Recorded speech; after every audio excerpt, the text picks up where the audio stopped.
안녕하십니까 회원 여러분. 송보의 사진 강좌 카메라 브랜드 이야기 중에 오늘은 캐논의 F1 시리즈에 대해서 간략하게나마 몇 가지 좀 알아보고 갈까 합니다. 자, 캐논의 F1 시리즈라는 게 뭡니까 여러분? 한때 지금은 뭐 디카이 전성시대예요. 왜? 참 이 문제부터 먼저 말씀을 드리고 갈까 합니다. 왜 제가 지금 F1을 하면 저번에 제가 이제 저런 얘기들을 했거든요. 니콘의 F 시리즈 해갖고 디카는 안 건드리고 왜? 연락들이 오죠. 지인들한테서 연락들이 오고 회원들한테서도 말들이 오죠. 왜 요즘 최신형 디카는 안 해주느냐? 왜 아날로그만 하느냐? 왜 아날로그 전문 사이트냐? 이렇게들 말씀을 하시는데요. 저희는 아날로그 전문 사이트도 아니고요. 그러니까 필름 카메라 아날로그 그 사이트도 아니고요. 디카 전문 사이트도 아닙니다. 저희 포토 153은요. 사진 전반에 걸친 메커니즘과 광학 쪽을 주로 전문적으로 다루는 사이트입니다. 자, 그렇다면 왜 요즘에 나오는 D3X, 뭐 1DS 이런 것들을 안 하느냐? 물론 할 겁니다, 여러분. 하지만 여러분들 과연 지금 여러 사이트에서 말들 나오고 또는 보도 신문이나 이런 데서 뭐 니콘의 D3X가 뭐 나왔다더라. 뭐 라이카에서 M9가 나왔다더라, 뭐가 나왔더라, 뭐 사용기라든가 뭐 이런 부분들이 많이 올라오죠. 저는 그게 속보라고도 할 수 있고, 저희는 어떠한 지금 나와갖고 현재 시판되고 바로 나와갖고 그거를 테스트해서 올려주는 것도 임무이긴 하지만 그게 저희 사이트에서 주력은 아닐 수가 있습니다. 왜냐하면 저희는 검증이 된 거를 말하고 싶을 뿐입니다. 아마 지금 저희 사이트에서 봐갖고 송보의 사진 강좌라든가 또는 카메라 브랜드 이야기를 보시면은요.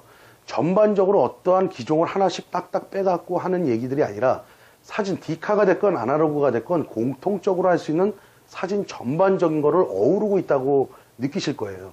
일단은 이렇게 들어갈 거고요. 저희가 이게 어느 정도 이게 오픈한 지 얼마 안 됐기 때문에 어느 정도 완성이 되고 나면은 그때 카메라 뭐 예를 들어서 캐논의 2470 렌즈를 해보자. 뭐 니콘의 D3X가 갑자기 헷갈리네. 그거를 우리 한번 사용기를 한번 과감하게 써보자. 저는 그런 것들을 분명히 할 겁니다. 하지만 그걸 하기 전까지는 시간이 필요하다는 얘기예요. 이건 뭐하고도 비교될 수 있는 거냐면요. 자동차 사이트에서 자동차들 많이 시승 평가를 하지 않습니까? 자, 그거는 새 차일 때는 유럽의 유명한 독일 차라든가 뭐 유명한 회사들 차들이랑 우리나라 현대랑 이런 것들 새 차일 때는 사실 크게 구분이 되질 않아요. 하지만 또 어떤 기계라든가 카메라도 저는 그렇다고 보는데요. 카메라는 전자 필름 카메라일 경우는 화학도 들어갈 거고요. 기계가 통합된 거거든요. 자동차도 물론 마찬가지가 되겠죠. 그런 것들의 가장 중요한 건 뭐냐면은 어떠한 굉장히 화려한 스펙도 아니고요. 정말 진정 프로 사진가들한테 필요한 건 내구력이라는 부분들이에요. 그런 부분들은 지금 당장에 그거를 실험해 갖고 나온 답이 정답이 아닐 수도 있다라는 얘기가 되는 거예요. 단순하게 해상력 차트라든가 고리메타에다 걸었고 렌즈 성능이 이게 굉장히 좋다. 스펙을 보니까 이게 굉장히 화려하고 굉장히 편하게 쓰기 쉽다. 물론 이런 부분들도 굉장히 중요한 요소 중에 하나지만 그 내구력이라든가 이런 전반적으로 써볼 수 있는 시간들이 굉장히 짧았었다는 얘기죠. 물론 다른 사이트를 제가 욕하고 싶지는 않지만 우리 송보가 지금 강의를 하고 있는 포토 153이라는 사이트에서는 그 부분들이 상당 부분 어느 정도 시간이 지나고 정말 정밀하게 관찰이 되고 이런 문제, 버그들이 없어지고 정말 내구력이라는 걸 썼을 때 불편한 게 없을까 어느 정도 시간을 흐른 다음에 해드리는 게 옳지 않을까 하기 때문에 저희가 뒤로 미루고 있는 것 뿐이라는 겁니다. 그러면 이 뉴 F1이라든가 이 F1 시리즈는 왜 해드리냐?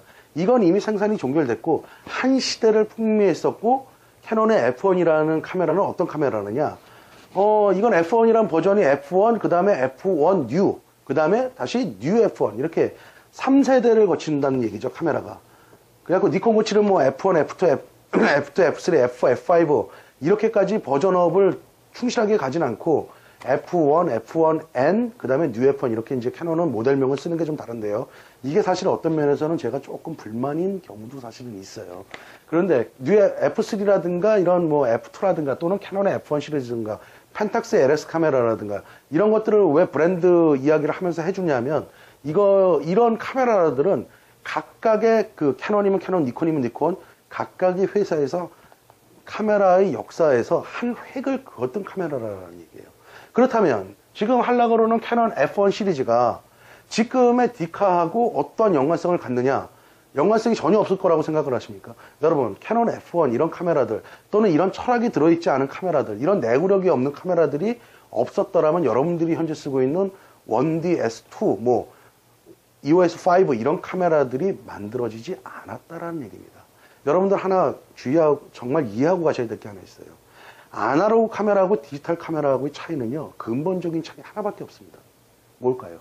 필름을 쓰느냐 또는 철상 소자인 CCD나 CMOS를 쓰느냐의 그 차이밖에 없다라는 얘기예요. 더 거기다가 그런 매체를 가미해갖고 편하게 쓰는 거지, 기본적인 베이스는 아날로그나 디지털 카메라나 똑같다라는 얘기예요. 그래서 우리가 캐논이라는 브랜드를 알려면은 캐논에서 정말로 유명했던 카메라들, 이게 왜 만들어졌고 이런 것들이 역사 속에서 어떠한 역할을 했느냐도 여러분들이 한 번쯤은 알고 가야 되기 때문에 하는 겁니다. 물론 제가 이거 F1을 하고 뉴 F1을 하고 또 니콘 거든 뭐 이런 것들 제가 쭉 해나갔죠. 지금 갈자이 쓰고 뭐 물론 뭐 이제 앞으로도 계속 쭉쭉쭉 몇 개의 브랜드를 해 나갈 거지만은, 이런 것들은 아까도 말씀드렸지만 F1은 캐논에서 정말 중요한 포지션을 차지하는 카메라라는 얘기예요. 이거 역사 속에서 굉장히 중요한 카메라거든요. 이거를 한 번쯤은 짚어보고 가고, 그러면 내가 뭐 EOS5나 EOS5로 된다. 5D라든가 1DS라든가 1DS2, 3 뭐 이런 부분 앞으로 계속 나오겠죠? 그런 것들은 니콘의 D3X라든가 뭐 이런 부분들을 제가 강의를 안 할 거냐면 할 거예요. 하지만 시간이 조금 더 지난 다음에, 조금 더 검증이 된 다음에 하겠다는 얘기죠. 아이고, 어떻게 하다 보니까 이거 서론에서 이거 F1 얘기를 이렇게 좀 하려고 그러다가 갑자기 뭐 이렇게 했는데 디지털 카메라 안 하냐 뭐 이런 얘기들을 하다 보니까 한 편이 벌써 훅 지나가네요. 다음 편에서 F1 얘기, 이게 어떻게 만들어졌고 얼마만큼 좋았던 카메라인지 한번 세월을 좀 거꾸로 올라가서 좀 한번 알아보고 가볼까요? 다음 편에서 계속 해보겠습니다.